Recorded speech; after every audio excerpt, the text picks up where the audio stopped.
Dick Foth here again, and I really am on the road. You can probably hear the wind as I stand overlooking Monterey Bay.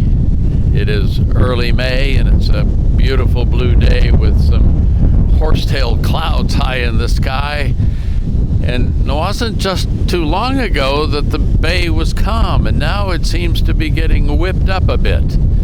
I don't think this is what you would call angry seas, but I think they're a bit perturbed. I love the color. In close, it's green, and some shadowed areas where the kelp beds are. And the farther out you look toward the horizon line, it's almost black. Just a fine line between the white of the clouds, the light blue of the sky, and the deep blue-green of the ocean. Angry seas, interesting combination of words. I've been in angry seas before when I was a little guy.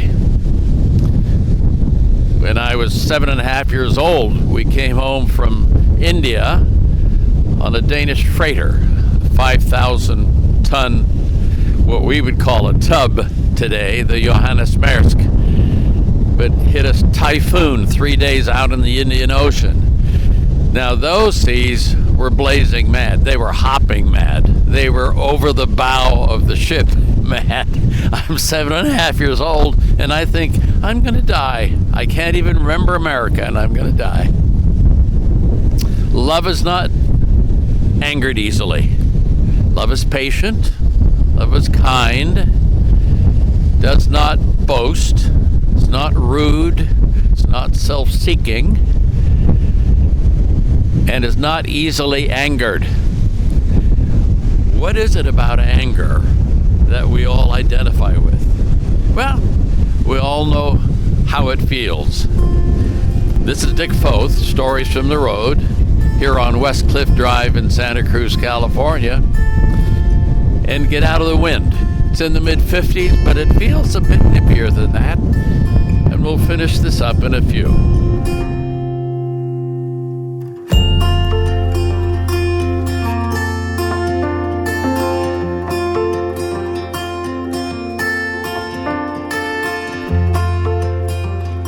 So now we move from the disturbed seas of Northern California to the angry freeways of Southern California. Here I sit in our hotel room. You might hear the soft hum of the freeway out in front in the background, or you may find someone changing out rooms and the banging clatter of a hotel hallway. But, you know, sometimes we have this expression, or I have this expression, that guy made me so mad, or that thing made me so mad. Anger is a response, isn't it? It's an emotion. It's an easy place to go. And it usually happens when one's will is thwarted.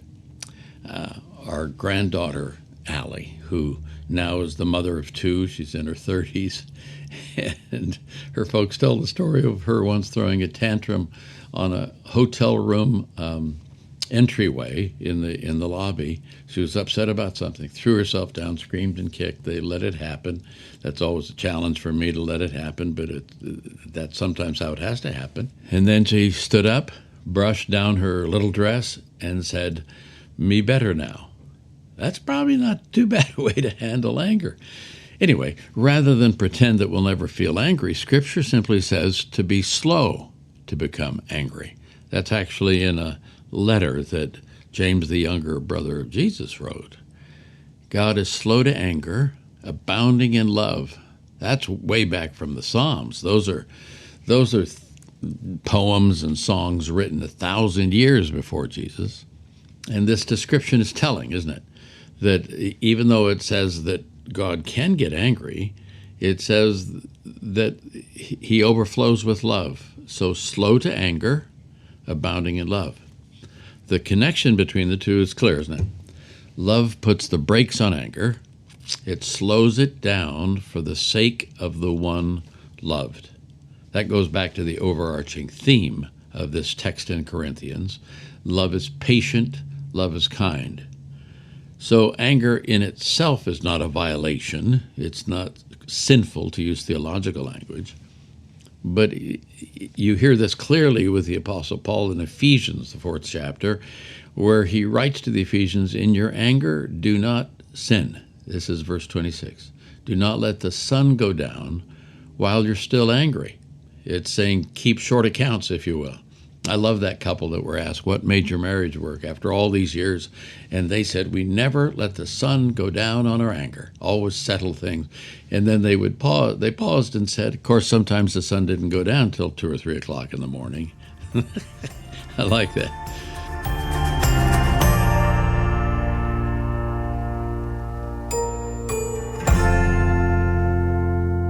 Being hot-tempered, and people use all kinds of rationale for it. Well, it's my Irishness, or, well, I had reason.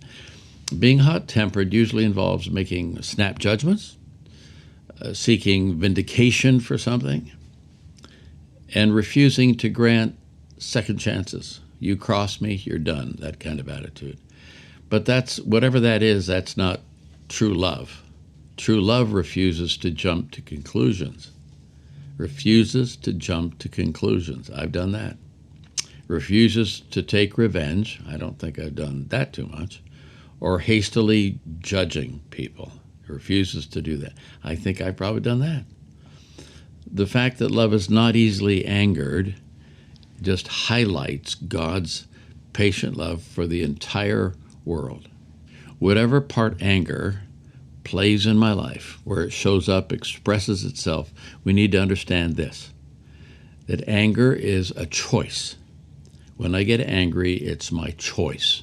To be able to say I can't help myself, that's not a true statement. Anger is a stance I take, and clearly I take that stance when I feel I've been offended by something. Right? If I live there, it'll be a miserable existence, day in and day out. And it'll be a miserable existence for all those around me. People won't want to be around me. That's a great way to push people away, is to just always be angry. But if I control it, I find solutions to challenges that I'd never have seen. I have a friend, Tex Groff, who's now gone on to the Lord. I asked him one day, I said, Tex, how you doing? He said, Dick, I'm hurrying so I can hurry some more. In a hurry world, God says this, when it comes to that natural reflex, both, that anger thing, I have 2 words for you. Slow down. That's it. This is Foth in Southern California saying, I'm out, hope to be back in those Colorado mountains and high plains pretty soon. God bless. Have a wonderful week. Bye-bye.